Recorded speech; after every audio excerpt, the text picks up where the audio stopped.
Oi pessoal, tudo bom? Estou gravando esse vídeo agora para o Dia dos Pais, para falar um pouquinho do que é a paternidade para mim. Esse é o primeiro Dia dos Pais que eu estou passando longe do Augusto, então eu também vou passar longe do meu pai, vou passar longe do Pedro, meu sogro. Então eu queria mandar para vocês esse vídeo e falar um pouquinho sobre a paternidade para mim, a minha visão dela. Bom, a minha história com a paternidade ela começou há bastante tempo atrás, quando a minha mãe faleceu. Logo em seguida, eu comecei a criar em mim uma expectativa de que eu seria um pai bastante jovem, né? Um pai que teve filho cedo e uma expectativa de que eu pudesse aproveitar o máximo de tempo possível com meu filho. E uma vez que eu acabei perdendo minha mãe um pouco cedo, eu acho que isso me assustou um pouco e criou em mim essa expectativa, né? Os anos foram passando e, infelizmente, os caminhos que foram acontecendo, os relacionamentos, eles foram sempre me deixando postergar essa decisão de ser pai, esse fato, né? Isso foi levando sempre para frente, até que então, quando eu fiz 30 anos, eu conheci a Adri e a gente começou a construir um relacionamento super legal, super maduro nas nossas expectativas um com o outro. E, e dentro desse relacionamento, a gente também tomou a decisão de aguardar mais um pouco, de curtir um pouco a vida de casal sem filhos, até que a gente tivesse então os nossos filhos. E assim a gente fez e valeu muito a pena, foi muito bom, a gente pôde curtir bastante. E então, quando chegou aquele ano que a gente decidiu ter filhos, né? Então, eu muito empolgado com aquela finalmente conquista, né, que estaria por acontecer. A Adri um pouco receosa de como seria a nossa vida numa fase seguinte, né, com filhos. Mas, enfim, a gente tinha se planejado para isso, também tinha uma questão de idade dela e minha. Então a gente decidiu que era o ano correto e a gente tentou e foi uma tentativa com sucesso, foi muito bom. É, Esse ano foi um ano bastante complicado porque, embora a gente estivesse num momento muito feliz, na sequência aquela gravidez ela não foi efetiva, ela foi interrompida naturalmente e foi um momento muito difícil para nós, foi um momento muito difícil para mim e eu realmente não conseguia entender o que estava acontecendo, o que tinha de errado comigo, né? Que o Papai do Céu não estava querendo deixar eu ser pai. E isso realmente foi bastante difícil, bastante complicado, mas já era um sinal de que a gente já estava precisando ser preparado para gerenciar as nossas expectativas com relação à paternidade. Hoje eu consigo ver isso claramente, mas na época a gente sofreu um pouco com isso, né? E foi muito difícil também ver a Adri, que não tinha só a dor psicológica, mas também tinha toda uma dor física, né? Era o corpo dela sendo ali maltratado por todos aqueles procedimentos que se seguiram para que ela conseguisse restabelecer a saúde dela. Então, era muito difícil para mim também ver ela sentindo aquela dor física e psicológica junto comigo. Ah, Acho que ali também me mostrou bastante a diferença do papel da mulher e do homem. O homem participa, mas a mulher se entrega, é o corpo dela que está ali, é a saúde dela que está em risco. E o papel do homem é fundamentalmente servir a ela e garantir que ela tenha todas as condições psicológicas e fisiológicas para estar bem, né? Houve uma situação bem interessante também, que foi um amigo, uma pessoa que até nem éramos tão íntimos assim, tão próximos, ainda não somos, mas essa pessoa, no dia que a gente descobriu né, que o bebê, a gravidez não seria promissora, essa pessoa me ligou, ela é uma pessoa que trabalhava comigo, e eu atendi, e a primeira coisa que ele me falou foi: Alisson, eu não tô te ligando para falar de trabalho, eu tô te ligando para dizer que eu também passei por isso há poucos meses atrás, 2, 3 meses atrás, e eu sei o que você tá passando, o que você tá pensando, mas calma que vai dar tudo certo. Mais para frente, tanto você quanto eu acredito que vamos poder ter as nossas famílias com os filhos que a gente quer. E, e eu percebi naquele momento que foi uma lição para mim, é o quanto a empatia de alguém que está passando por aquela mesma situação que a gente, ela é importante para acalmar o coração da gente e para que a gente também se sinta com essa identificação, né? Ele fala o mesmo idioma que eu, porque ele sente a mesma coisa que eu. É, quanto isso é importante. Bom, passado esse processo todo ali, a gente acabou indo fazer mais algumas viagens e aproveitar um pouco, até que os médicos liberassem a gente para fazer uma nova tentativa, e a gente fez tudo conforme foi indicado para nós. E a segunda gravidez veio, né, contradizendo um pouco os meus sonhos, né, não o sonho de desejo, mas o sonho que era como eu visualizava a coisa, que eu iria ter uma filha menina, né. De repente veio o sexto sentido da Adri e disse: amor, nós temos que ter um nome para menino, porque ele vai ser menino, né? E de fato, quando a gente soube, era menino. Então isso foi mais uma lição, que por mais que o homem sonhe, quem tem o sexto sentido bom é a mulher mesmo. Então não adianta contrariar isso, né? E aí a gente teve o Augusto. Então foi um momento de felicidade muito intensa, né? Eu acho que ali, no momento do nascimento, foi um momento muito importante para mim, porque o pai, como Marcos Pianges mesmo fala, o pai, ele se torna pai naquele dia. A mãe, ela vem num todo um processo de construção, é o corpo dela alterando, os hormônios, o sono, tudo na mãe vai sendo preparado para ela ser mãe. O pai não.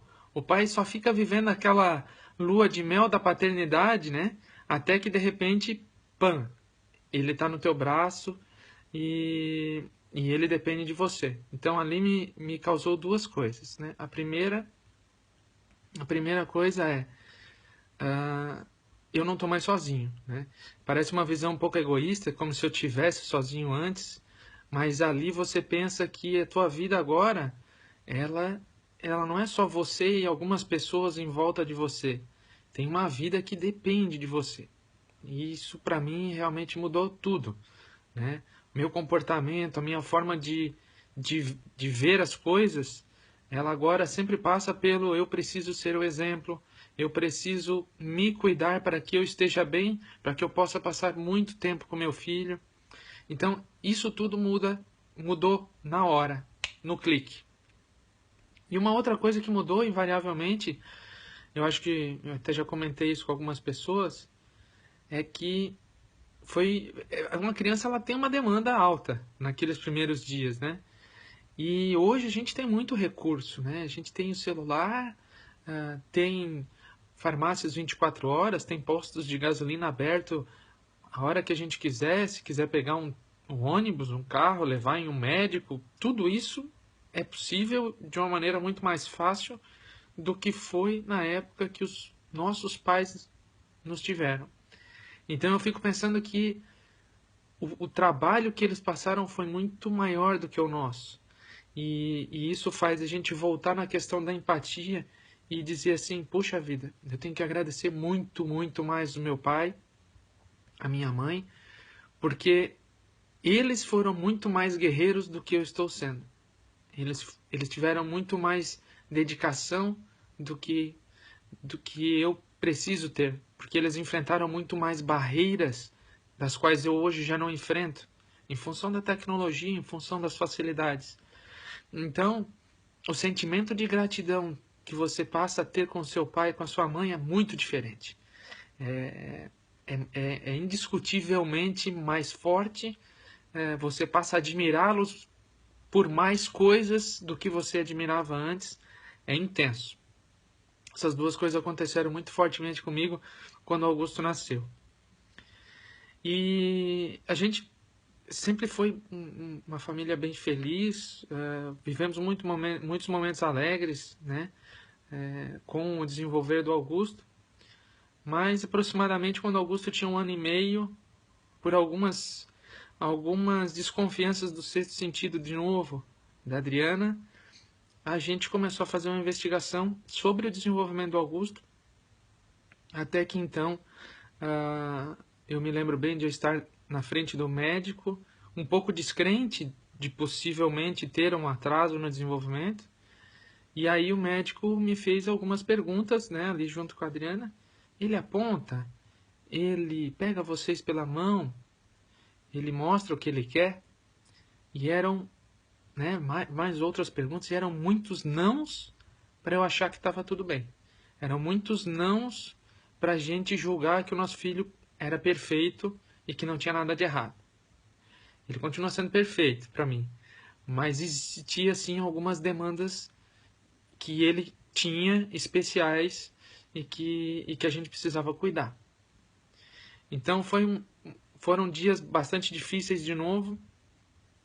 Aquele filho que a gente constrói na cabeça da gente, que ele é aquela unidade perfeita, que ele vai ser tudo aquilo que a gente quis e talvez a gente não conseguiu, ou não foi, ou não teve talento para isso, e a gente acha que esse filho vai ter, a gente é colocado em xeque naquele momento, de uma forma errada, porque um filho típico, ele também não nos dá garantia de nada. O filho sendo autista como Augusto, ou uma criança típica, ele não dá garantia para o pai que lá no futuro, na velhice daquele pai, ele vai cuidar daquele pai. Ele não tem uma garantia disso. Ele não tem uma garantia de que o filho vai ser heterossexual ou homossexual, se ele vai ser gari, médico, se ele vai ser pianista, ou se ele não vai saber tocar nenhum instrumento. A gente não tem garantia de nada do futuro do nosso filho. A gente só cria expectativas nossas em relação àquela pessoa. E naquele momento, o autismo ele parece, ou um diagnóstico, né, de um desenvolvimento que não acontece adequadamente, ele parece que coloca isso em xeque. Mas, na verdade, para ninguém isso é uma garantia. Né? Assim como eu provavelmente decepcionei meu pai em tantas expectativas que ele criou sobre a minha pessoa. Então eu vejo que trabalhar isso foi uma coisa muito importante para mim. E a gente vem trabalhando muito forte com Augusto. O meu processo de negação foi curto. O meu processo de luto desse filho perfeito foi menor ainda. E a gente, assim que saiu do consultório médico, partiu para cima de trabalhar com ele. E como eu falei para o médico e falei para outras pessoas na época, eu não sei o que ele tem e também não me interessa saber o nome. O que me interessa é saber o que eu preciso fazer para ajudar meu filho. E esse tem sido a nossa intenção e nosso trabalho, a nossa direção desde então. O Augusto está com quase 4 anos, faltam poucos meses, e a gente percebe que ele é uma criança fantástica. A gente conseguiu desenvolver a fala dele, a gente está conseguindo desenvolver o diálogo dele, a gente está conseguindo desenvolver a interação social dele com outros adultos, com outras crianças. A gente vê que o Augusto é uma criança inteligentíssima, tem uma capacidade de aprendizado incrível e que faz a gente pensar que não importa o que o Augusto vai ser lá na frente, o que importa é o máximo que a gente vive com ele no dia a dia, que vai dar condições dele lá na frente ser aquilo que ele quiser. Porque basicamente o que a gente quer dele são duas coisas: que ele seja uma pessoa do bem e que ele seja feliz. É isso que a gente quer dele. E eu acho que é isso que todo pai quer, que o filho seja feliz e que seja uma pessoa do bem. E eu acho que o Augusto tem sido uma criança feliz, tem tido uma infância bem bacana, bem brincalhona com a gente e com os amiguinhos dele. E eu acho que esse é o nosso papel.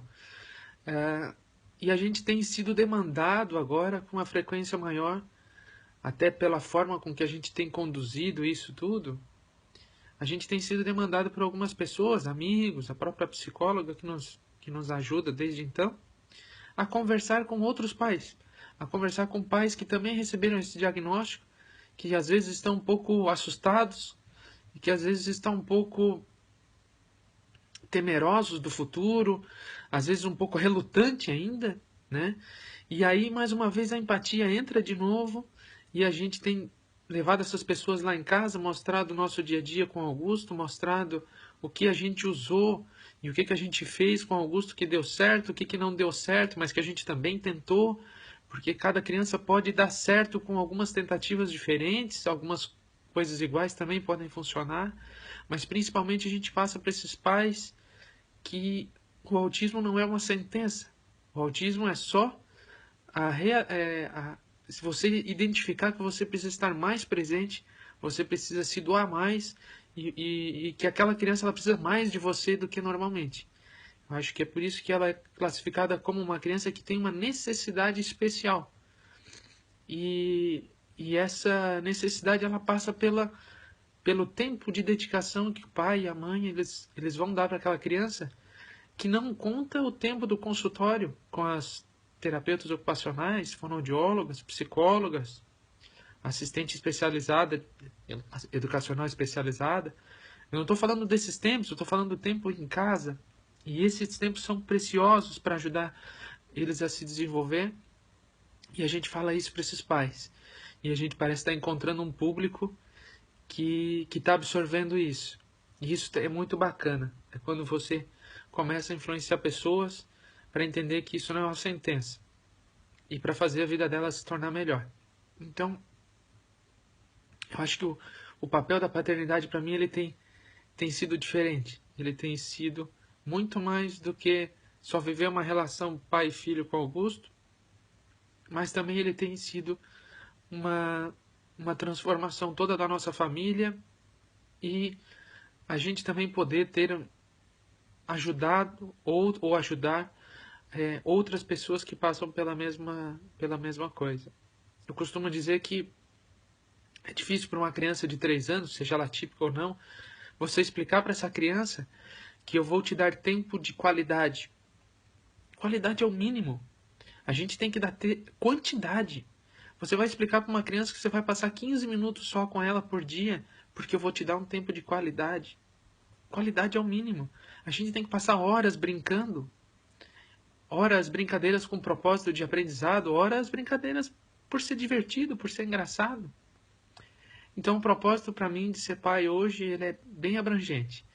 E eu mais uma vez eu tenho que agradecer ao meu pai, e eu vou agradecer também ao meu sogro, pai da Adriana, por tudo que eles fizeram por nós, e porque eles vêm fazendo por nós.